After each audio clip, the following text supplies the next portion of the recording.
Jasmine Crockett had just decided she wouldn't play polite anymore. The quiet unease she'd felt for months exploded into action the morning she discovered the file that wasn't meant for her eyes. A memo meant to circulate only among the right people, the kind of document stamped for internal use only, never to reach the public. It sat at the bottom of a coffee-stained stack on her desk in Fort Worth. Her chief of staff, mid-30s and sharp-eyed, had noticed it first. No bold headers, no dramatic flags. Just a line buried deep in a dry, bureaucratic memo from the Federal Election Resource Office. 17 polling location changes. 17. 16 in districts where the majority of voters were black. All closed, ostensibly, for operational review. "Seen this?" he asked, handing it over as Jasmine packed her bag for a morning meet and greet with local educators. She paused, reading the line once. Twice. "Operational review," she murmured under her breath. "They always call it something soft." He leaned closer. "Do you think it's deliberate?" She slid the page into her leather portfolio without looking up. "We've seen this trick before," she said quietly. What made her stomach knot wasn't just the closures. It was the timing. 5 weeks before a national election, and nobody had been notified. No press release, no mailers, no signage at polling places. The world moved on, unaware, but she couldn't. That afternoon, she tested the waters at the education panel, almost casually. "Has anyone seen changes at your polling sites?" she asked. A teacher from Irving squinted at her phone. "Mine just got moved 30 minutes south." Another woman nodded, quiet and resigned. Back in her car, Jasmine started dialing. Local election boards, advocacy groups, retired field organizers she knew from early campaigns. One by one, the stories came in. Polling places shifted with zero public notice, mostly in areas that had reliably voted Democrat. Speculation wasn't enough. She needed someone who'd seen the planning firsthand. The next day, her team was contacted by a man named Corey. He worked on the back end of the federal database coordinating state-level polling compliance. "I've seen communications," he said. "Things that make me sick. I can't meet in D.C. Not in Fort Worth either." Tulsa. Quiet. He arrived wearing a gray hoodie and jeans. No cameras, no recorders. Just Corey, her chief of staff, and a legal aide. His hands trembled as he slid a phone across the table. "There's more," he whispered. "But you need to understand, this isn't just Texas." Jasmine scrolled through the chain of internal memos. One headline jumped off the screen. "Finalize recommended polling site closures for review. Priority districts with historically irregular voting patterns." "What's irregular mean here?" she asked, her voice calm. He looked her in the eye. "It means too black, too Democratic, too young. Places they think shouldn't matter." The memos were meticulous. Dates, routing information, initials. Not outright proof of fraud, but deliberate, coordinated, designed to disrupt without leaving fingerprints. Jasmine leaned back, expression still, mind racing. "Do you think this came from the top?" He hesitated. "I think it didn't happen without someone high up nodding along." That night, Jasmine didn't sleep. She paced her hotel room, rereading files, making lists. Committee chairs, watchdogs, friendly reporters, legal contacts. Push forward, and there would be blowback. Friends lost, a seat risked, or worse. But staying quiet? Impossible. She picked up the phone. "Clear my schedule." "I need cameras," she said. 6 words that would soon change the country. 2 days later, she was back in D.C., blinds drawn, phone on airplane mode. The Corey meeting had shaken her. Not for what she'd seen, but for what was missing. There was more. She needed at least one more witness, someone who had been inside, who had watched the planning from the other side of the table. Then, just past midnight, a note slid under her office door. Handwritten, simple. "You're not wrong. Don't stop. Let's talk." securely.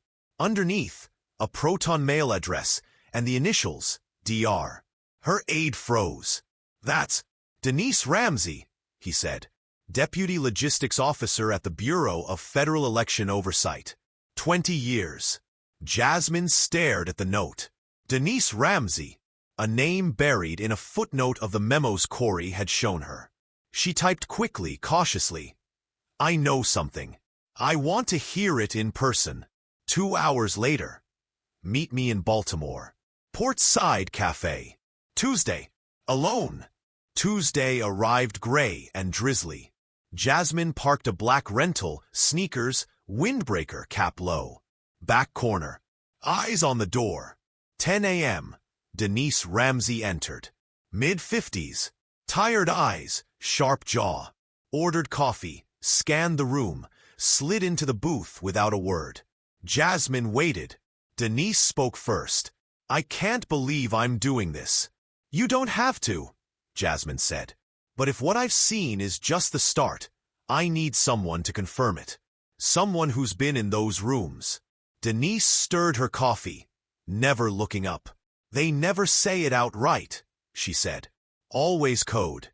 Targeted streamlining. Reduction of redundant voting units. I didn't connect the dots until after last month's internal planning meeting." She pulled out a USB drive. Minutes, drafts, recordings. "I wasn't supposed to have this, but I do."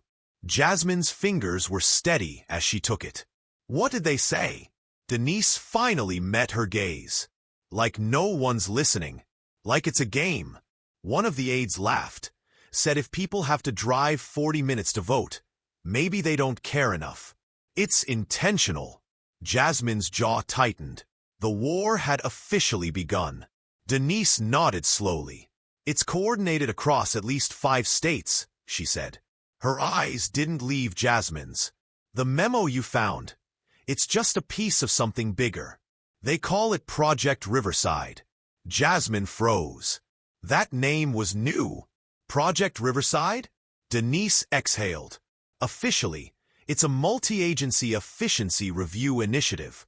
But the internal documents, they show it's being used to justify polling site closures in heavily Democratic precincts, especially Black, Latino, and student-majority districts." The pieces clicked in Jasmine's mind and settled in her gut. This wasn't careless bureaucracy. It was strategy, a quiet, methodical theft of democracy. "Why now?" she asked. Denise hesitated, then looked down at her coffee. "Because they're scared. They saw the numbers in the midterms. They know momentum is slipping, and they think they can rig the structure without touching the ballots. No one's watching the scaffolding." Rain tapped softly against the cafe windows. They sat in silence. Jasmine leaned forward. "Are you willing to go public?" Denise's eyes flickered. She shook her head slowly. "Not yet, maybe not ever. But you can use the files. I'll verify them off the record. Just don't stop." Jasmine stood, thanked her quietly, and stepped out into the rain. She didn't run. She didn't hide. The drizzle soaked through her jacket, but she didn't care. She had what she needed, and she knew the shadows wouldn't hold this story for long. By Friday morning, it was no longer a secret. Jasmine Crockett stood behind a row of microphones outside the Rayburn building. Her notes folded neatly in one hand, staff a few paces behind her. News vans lined the sidewalk. Journalists huddled under umbrellas. Overcast skies pressed down. But the air was electric. She wasn't dressed for confrontation. No blazer, no theatrics, just a simple black dress and a gold pin that read "Vote." Jasmine adjusted the microphone. No flourish. No pause. "I won't waste your time," she began. Her voice steady, quiet, but every word carried weight. "What I'm about to say is not speculation. It's not partisan theater. It's real." Silence fell. Cameras focused. Recorders clicked. She held up a stack of papers. These documents, internal memos, planning notes, and confidential communications, show that polling stations in key districts are being intentionally shut down, rerouted, or defunded in the weeks leading up to the national election. The majority of these closures happen in communities of color, low-income neighborhoods, and college towns. She paused, letting it sink in. This isn't about budget cuts. This is a plan. A calculated one. It's called Project Riverside, and it is being executed with the knowledge, and in some cases direct involvement, of federal agencies under this administration. The press shifted uneasily. Someone dropped a pen. Jasmine laid out the evidence. Denise's documents, Corey's testimony, a timeline of planning meetings across multiple states. She didn't name names yet, but she made one thing clear. I am calling for a formal congressional investigation today. A reporter shouted from the second row. Congresswoman Crockett, are you accusing the president himself of election interference? Jasmine didn't flinch. I'm saying this. If anyone in the president's circle signed off on this, they belong in front of a congressional panel. And if the president knew, he needs to answer for it. Chaos erupted. Questions fired in all directions. Do you have proof he knew? Is this a federal crime? Are you planning to testify? Jasmine raised a hand. Silence. I am not here to speculate on criminality. That's for the courts. I am here to tell the American people that something dark is happening beneath the surface, and we are not going to sit back and pretend it's politics as usual. Behind her, her media director checked his watch. The team had rehearsed 10 minutes. Jasmine was already at minute 12. She wasn't stopping. We vote in 5 weeks, she said, voice cracking with controlled fury. And thousands of people may show up at the wrong address, or nowhere at all, because someone in a suit decided they weren't worth the trouble. Her words ignited social media. Clips were posted before she even walked away. The line, "Let it come," started trending across Twitter and Instagram. Supporters in Milwaukee, Detroit, and Phoenix reposted maps of polling disruptions in their own neighborhoods. Inside the White House, the response was immediate. Press Secretary Ann Grayson labeled the allegations reckless. Primetime panels questioned Jasmine's motives, accusing her of stoking racial tension. One commentator repeated on loop that she was just trying to make a name for herself before the midterms. But for every attack, her inbox flooded with new testimonies. Volunteers, election workers, voters. One woman from Savannah recounted her precinct being redirected across town with no signage or shuttle. Even members of her own party whispered caution. "You've poked the bear, Jasmine. Be careful." She didn't smile. "I'm not poking anything. I'm stopping a theft in progress. Once you expose a machine like this, once it starts smoking, the whole country smells it." By Sunday, the tone had shifted. What began as whispers and punditry became impossible to ignore. The story was everywhere. The accusations came crashing down faster than she could anticipate. A right-leaning tabloid screamed across the web. Congresswoman Crockett's hoax to distract from Democrat failures. Jasmine expected criticism. She did not expect threats that cut through the noise like knives. They began as anonymous voicemails, the kind that crawl under your skin. Low voices, heavy breathing, slurred warnings. By Monday afternoon, her office had received nearly 3 dozen, escalating in menace. One said they knew where she lived. Another claimed to have contacts at her daughter's school. Despite Jasmine not having children, every message carried a subtle, chilling reminder. She had crossed a line. The Capitol Police assigned an additional unit to monitor her home. Her staff started taking alternate routes to avoid predictable patterns. A young intern nervously asked if he should stop wearing his campaign shirt in public. Jasmine gave him a small, steady smile. "Do what you need to feel safe," she said. But in the pit of her stomach, she understood the cost of doing the right thing. That night, she sat alone at her kitchen table, staring through rain-streaked windows, the streetlights casting trembling shadows across her floor. Her father called from Shreveport, voice tight with worry. "You're playing with fire, baby," he said. "I know," she replied. "But I didn't run to throw water balloons." He exhaled a long, rattled breath. "Promise me you've got someone watching your back." "I do." Her gaze flicked to the door, where a plainclothes officer now stood, silent and alert. Threats were real. So was the support. By Tuesday, her inbox overflowed. Hundreds of messages poured in from voters nationwide, many who had never heard of Jasmine Crockett before the press conference. One email said, "I thought I was losing my mind when they shut down our polling center. Thank you for speaking out." A veteran poll worker from Yuma, Arizona, sent screenshots of a mass email from her supervisor, instructing staff not to speak publicly about precinct reassignments, with a thinly veiled threat of internal discipline. Jasmine forwarded it directly to her legal team, her fingers trembling slightly. On Capitol Hill, the atmosphere shifted. Hallways that once hummed with casual greetings now felt tense. Colleagues who used to wave quietly lowered their heads. A few offered stiff smiles, unsure whether to express admiration or fear. One person, however, approached, Congresswoman Irene Bell of Ohio, a veteran lawmaker with a reputation for pulling strings behind closed doors, intercepted Jasmine in the corridor. "You've opened the door," Irene said, voice low and firm. "Now don't let them slam it shut." Jasmine nodded once and kept walking. That afternoon, a new item arrived in her inbox. A video low quality and likely shot on a hidden phone in a government meeting room. The audio buzzed faintly, but the words were unmistakable. A man in a gray suit said with casual authority, "Just shift those 3 voting zones west and say we're renovating." Nobody reads the update emails anyway. A woman's soft laugh followed.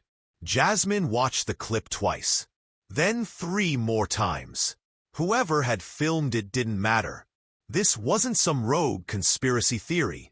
This was real, institutional, deliberate, and cold. The casual cruelty disguised as routine logistics made her stomach knot with anger.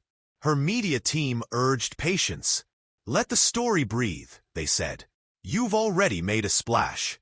Releasing everything now will just drown the signal in noise." She agreed in principle, but the video lingered in her mind, relentless. She saved it to an encrypted drive, labeling it Riverside Witness Assets. Outside the Capitol, protests were growing.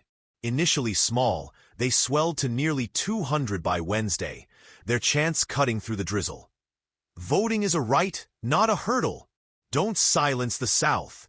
One protester wore a shirt printed with Jasmine's face, and the words "Let it come."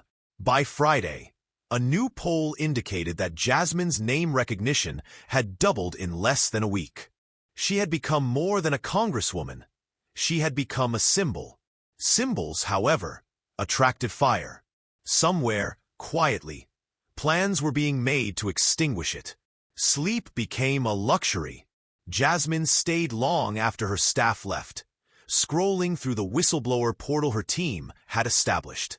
The submissions were staggering. Anonymous tips, blurred PDFs, redacted memos, even internal Slack screenshots. Most haunting were the voices. Volunteers, analysts, county supervisors, some too frightened to give names, others bold enough to attach full resumes. "I'm only saying this because I have family in Michigan," one whispered. "I can't keep pretending this is normal." Another, a man from Oklahoma, said he'd been told to stop distributing voter reminder cards in neighborhoods with a 70% turnout rate the previous election cycle. By Monday, Jasmine had reached a decision. She booked a hearing room on the 2nd floor of the Cannon building. 6 whistleblowers were invited to submit sworn depositions under legal confidentiality. 3 declined. 2 agreed to submit statements through attorneys. One, Timothy Rourke, agreed to speak in person. Short, middle-aged, dressed in press slacks, radiating the nervous energy of someone who had made a life-altering choice. He worked in regional data aggregation for the Office of Election Resources in Ohio. His words were simple, yet heavy with conviction. I don't want my kid growing up in a country where this kind of thing just happens. No immunity. No payment. Just a desperate need to be heard. In the hearing room, Jasmine sat across from him, flanked by her legal team. A court reporter typed quietly in the corner. 2 committee aides recorded video for archival purposes only. No media. No public release. For the first time in weeks, she felt it. The weight of justice slowly taking shape. The fight was just beginning, and she was ready. Timothy cleared his throat, the sound unusually loud in the quiet room. I started noticing discrepancies in early August, he began, eyes darting nervously. He pulled a folder from his bag, its edges worn from constant handling. Sites that were fully funded, fully compliant, flagged for temporary consolidation. No explanation. Jasmine leaned forward, her focus sharp. When you asked your supervisor? Timothy's jaw tightened. He told me, that's not your lane. Fine. I moved on. But then I started looking closer. Inside the folder were maps, color-coded and painstakingly detailed, each one tracking voter distribution across precincts. Jasmine's stomach sank as she scanned them. Every closure, every temporary consolidation was concentrated in neighborhoods with identifiable trends. High minority populations, districts with recent Democratic swings, or strong mail-in voting histories. This wasn't efficiency. It was deliberate. Not trimming excess, Timothy said, voice low. Targeting momentum. They had a formula. Nothing was random. Surgical. Jasmine turned to her team. Get that scanned immediately. Secure it. Timothy wasn't the only one stepping forward. Later that week, a woman named Elsie Wilburn, a retired election supervisor from Marietta, Georgia, submitted a 5-page statement. Her narrative was calm, almost clinical, detailing how she'd been asked to reconsider 3 early voting sites in Cobb County. When she resisted, she was quietly removed from oversight duties. She ended her testimony with a line that clung to Jasmine like a warning. They don't want to steal your vote. They just want to make you give up trying to use it. By Thursday, Jasmine's team had compiled over 40 testimonies. Volunteers, poll workers, contractors, officials. Ohio, Georgia, Pennsylvania, Nevada, Arizona, Texas, Florida. The pattern was unmistakable. Closures disguised as efficiency reviews, ballot drop-offs moved to inconvenient sites, last-minute shifts disproportionately affecting working-class voters. She scheduled a closed-door meeting with the House Oversight Committee. Some members were receptive. Others listened politely, then said they needed time to review. Jasmine knew what that meant. Hesitation, fear of political blowback, pressure from donors, maybe even threats. She wasn't here to win friends. During the meeting, she pulled up the testimonies, reading excerpts aloud. When she reached Elsie's line, "They just want to make you give up trying to use it." The room went silent. A junior representative from Michigan spoke softly, almost trembling. "What happens if you're right?" Jasmine looked at him steadily. "Then we're watching democracy die, with the lights still on." Saying it aloud sealed the commitment. No turning back. No slowing down. Friday afternoon, an unexpected call came through a private line, the kind few people knew existed. She answered, and the voice was quiet, familiar, tense. "I'm only calling once," the man said. "Check your inbox. I'm sending something that can't come from me." Then the line went dead. Jasmine stared at the phone. The number wasn't saved, but she knew. Samuel Baring, former Department of Justice colleague, meticulous, loyal to process, not the type to leak anything. Within 5 minutes, the email hit. No subject, no message, one attachment. A PDF scan stamped executive briefing, restricted circulation. Her heart pounded as she opened it. The title, Strategic Considerations, Project Riverside, Voter Realignment Objectives Q3-4 Forecast. Prepared by an internal policy advisor to the Office of Political Strategy. A little-known White House subdivision masquerading as voter engagement enhancement. Jasmine had heard whispers of them, mostly about branding get-out-the-vote campaigns. But this was no campaign pitch. The memo was a blueprint. Counties categorized by racial demographics, income, voter turnout over 4 elections. A coded matrix.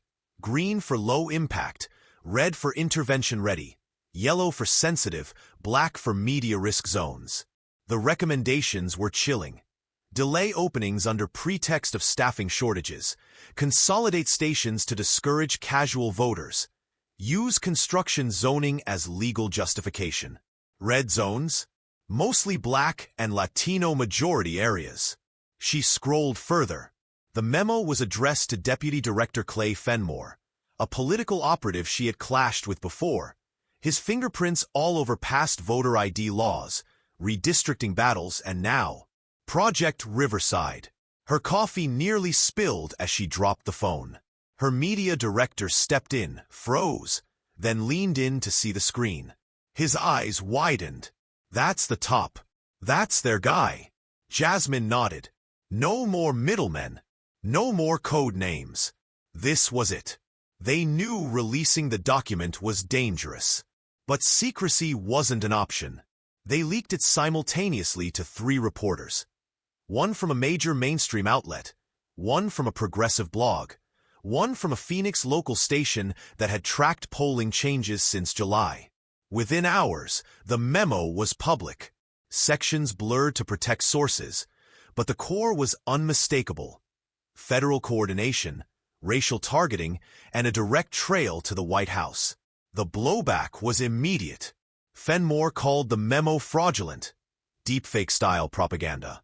The White House press secretary doubled down, claiming Jasmine was exploiting bureaucratic confusion.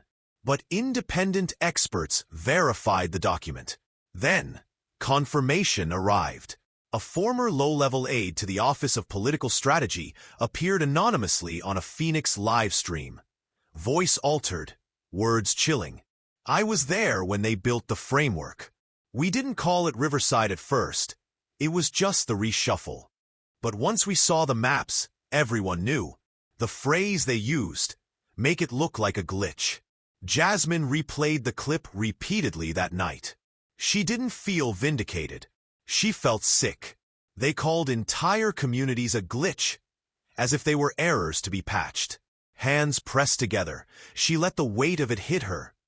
The danger, the injustice.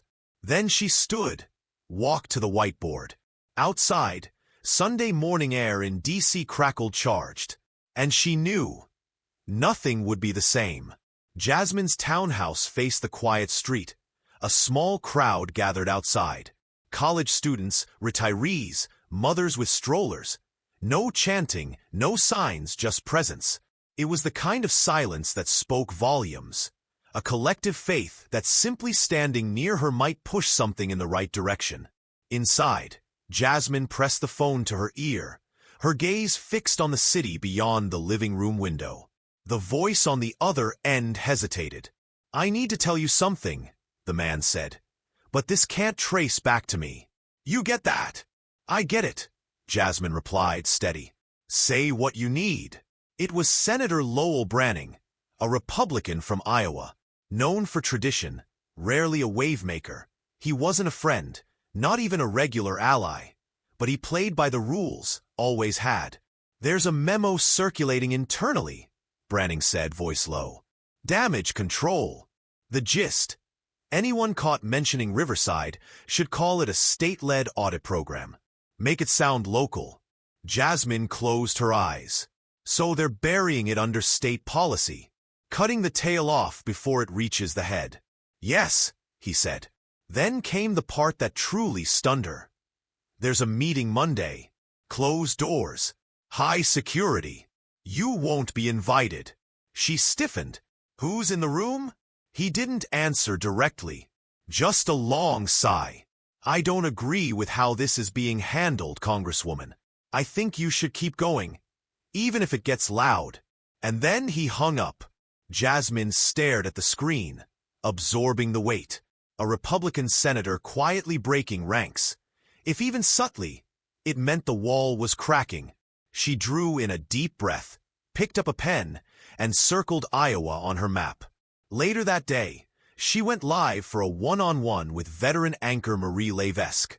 No nonsense, no fluff. Jasmine didn't expect friendliness. You're accusing the executive branch of coordinating voter suppression, Levesque said, crossing her legs. You've named officials, published documents, and now claim an internal cover-up. Aren't you worried this will collapse under scrutiny? Jasmine met her gaze without flinching. I welcome the scrutiny. Everything I've released is verifiable. If the administration had nothing to hide, they'd be calling for a full investigation themselves. Levesque leaned in.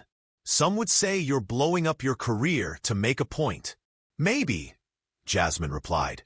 But if someone's career is the cost of protecting people's right to vote, I hope I'm not the last one willing to pay it. Within hours, the clip went viral. Not a celebrity endorsement, not a party-wide call to arms, just a quiet, human moment. In a small Pennsylvania town, a high school civics teacher, Glenn Ricardo, posted a tearful selfie video from his car. Shaking, holding his grandmother's absentee ballot. "This is real," he said. "It happened to my family. I wouldn't have known what to look for if I hadn't seen that press conference. Thank you, Jasmine Crockett." The video exploded. Over 2 million reposts in a day. The conversation shifted. Not about Jasmine's motives. About voters. Stories impossible to spin away. Within a week, Michigan, Pennsylvania, and Arizona announced temporary freezes on polling location changes. Local officials cited public concern and recent disclosures. "You're changing the game," her chief of staff said. Jasmine shook her head. "No," she said. "The game was rigged. I'm just pulling the curtain back. The bigger curtain, the one hiding the president's role, hasn't moved yet. And the closer I get, the harder someone will try to shut me down." By Tuesday, the Capitol felt different. Not louder, not chaotic. Just colder. Conversations stopped when she entered rooms. Doors that were always cracked now shut tight. Colleagues who had praised her courage suddenly acted like she didn't exist. She wasn't surprised. What surprised her was the envelope. No stamp. No return address. Just sitting on her desk when she returned from a committee meeting. Her legislative aide, Caleb, swore he didn't see who left it. Inside, a single sheet of paper, typed, no letterhead, no signature. "You're being watched. If you value what you've built, step away. Project Riverside ends here. Last warning." She stared at it, then folded it carefully, sliding it into her desk drawer. No reaction, no fear, but inside, she was boiling. Later, she sat across from a Capitol Police investigator in a small, private conference room. Young, professional, visibly concerned. "We can't trace the origin," he said. "No prints, no hallway camera footage. Between 10:40 and 11:15, someone tampered with the feed." Jasmine tapped her fingers against the table. "This isn't a crank call." "No, ma'am," he said, sliding a security upgrade packet toward her. "We recommend a full home sweep, added surveillance, and round-the-clock personal detail." She nodded. "Do it." Back in her office, her staff waited in tense silence. A national conservative podcast host had spent 15 minutes mocking her on air, calling her a fabricated hero, warning listeners someone should shut her up before she dragged the country through another fake scandal. Later, he claimed it was a joke. Jasmine didn't flinch. She had work to do. The game had changed, and she intended to see it through. Jasmine didn't find it funny. Neither did the dozens of volunteers now messaging her team, asking if she was safe. As the sun sank over the Potomac, she sat on her back porch under the buzz of a single light. Her phone vibrated. It was her Uncle Elijah from Baton Rouge. "You all right, baby?" "I'm breathing," she said. He paused. "I remember when you were little," he said, voice low and warm. "You always asked questions no one wanted to answer. Got you in trouble more than once." She smiled for the first time in hours. "Still does. But you were never scared of the truth," he said. "Not once." They sat in silence, the distance between them bridged by memory. "You keep going," he said. "If you stop now, they don't just win, they erase you." She hung up feeling steadier. The next morning, Jasmine strode into a classified oversight subcommittee meeting with her head high, and a plan that left no room for doubt. A flash drive tucked into her jacket contained time-stamped documents showing direct communication between Deputy Director Clay Fenmore and 3 state-level policy teams. Each reference, Project Riverside. Each one, marked handled. She laid the files on the table with deliberate precision. One committee member leaned back. "Where did you even get this?" Jasmine smiled just enough to be polite. "Does it matter?" No one argued. As she exited the room, a man she didn't recognize approached. Early 50s, tailored suit, government badge. Too polished to be press, too smooth to be accidental. "You've made a lot of people uncomfortable," he said. Jasmine stopped. "Good," she replied without blinking. He smiled like someone who'd already drawn the blueprint to a problem. "Be careful what you call truth. Sometimes it's just a version someone else hasn't had time to bury yet." She stepped closer, voice even. "I'm not digging for truth. I'm digging for facts. Facts don't care who they upset." He said nothing else. Turned. Walked away. Jasmine felt it now. This wasn't politics. It was a war of nerves, and someone was about to flinch. The hearing room was packed. Lawmakers, aides, cameras humming softly. Journalists poised to broadcast every second to a national audience. The air wasn't loud, but it carried the weight of something historic about to unfold. Jasmine Crockett entered without looking at anyone, a single binder under her arm, her flash drive sewn into her jacket. She knew exactly where she'd sit. Center table, microphone angled slightly toward her, the seal of the U.S. House just in front of her nameplate. Across from her, Clay Fenmore, jaw locked, suit as crisp as his denial letters. Not a glance her way. The chair of the committee, Representative Harold Denton from Wisconsin, tapped his gavel. "This hearing of the House Oversight Committee will come to order." Introductions, procedural language, the usual warning against grandstanding. When the spotlight turned to Jasmine, she skipped the fluff. "Thank you, Chairman. I'll be blunt. What I'm about to share is not speculation. It's documented, time-stamped, and backed by sworn testimony." She opened her binder, sliding the documents onto the table with deliberate care. "These files," she said, voice steady, "show coordinated polling station closures across 7 states, Ohio, Texas, Arizona, Georgia, Pennsylvania, Nevada, and Florida, all under a federal initiative called Project Riverside. These closures targeted districts with high minority and youth populations. The intent, to suppress voter turnout." The room shifted. Pens stopped moving. Even Denton leaned forward. Fenmore's lawyer cut in immediately. "Madam Congresswoman, those are unfounded accusations." "Let her speak," Denton interrupted. Jasmine turned to Fenmore. "Your name appears on 14 internal communications approving these actions. Care to deny that?" Fenmore didn't flinch. "I don't respond to edited leaks.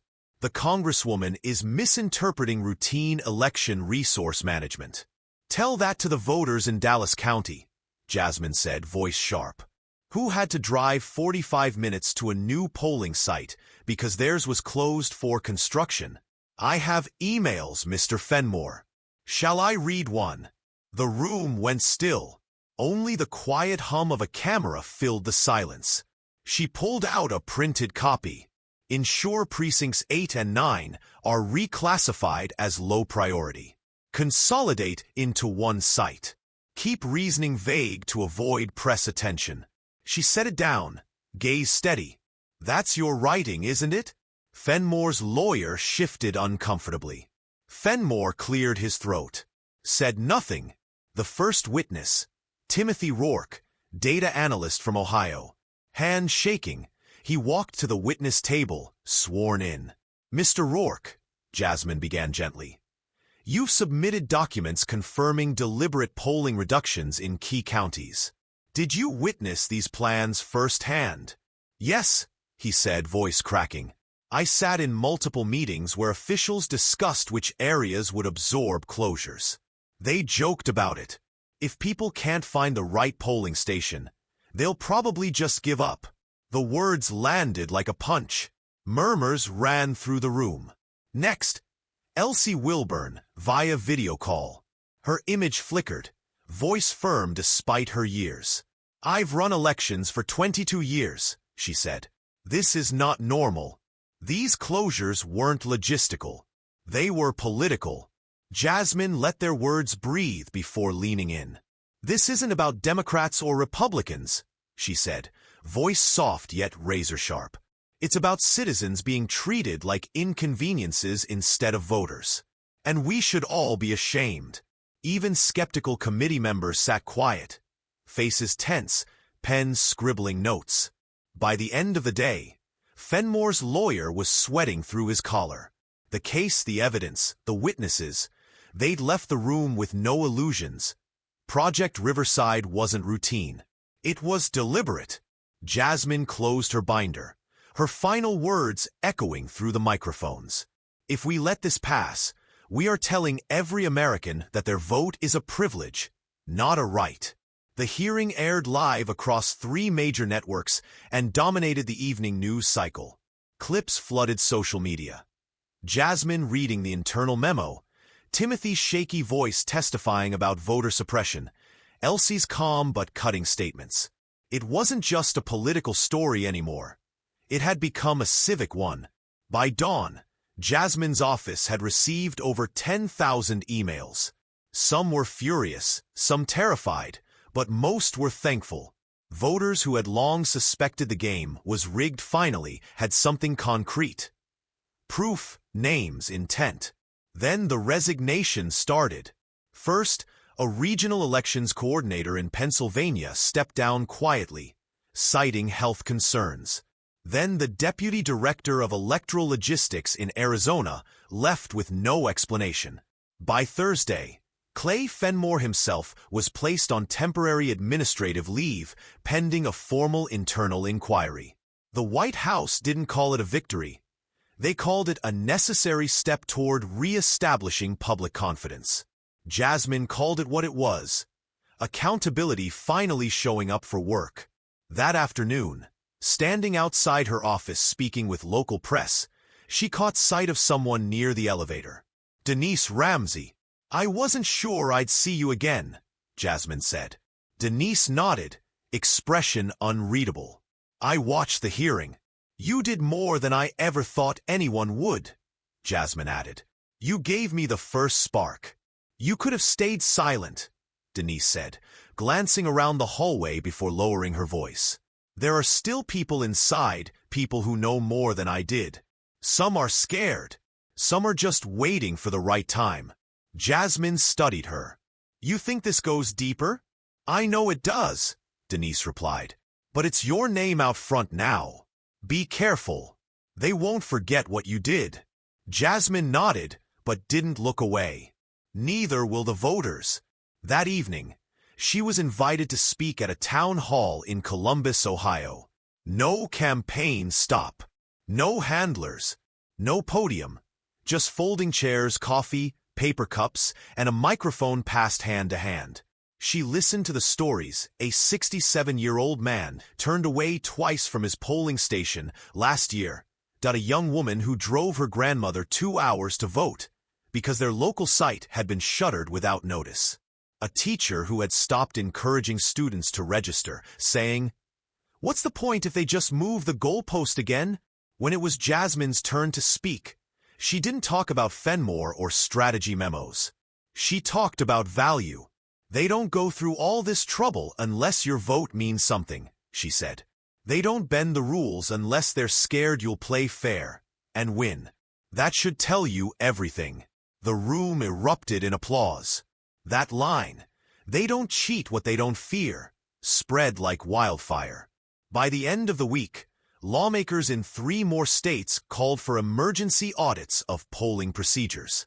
A bipartisan group of House members signed on to Jasmine's resolution for a formal congressional investigation into voter suppression.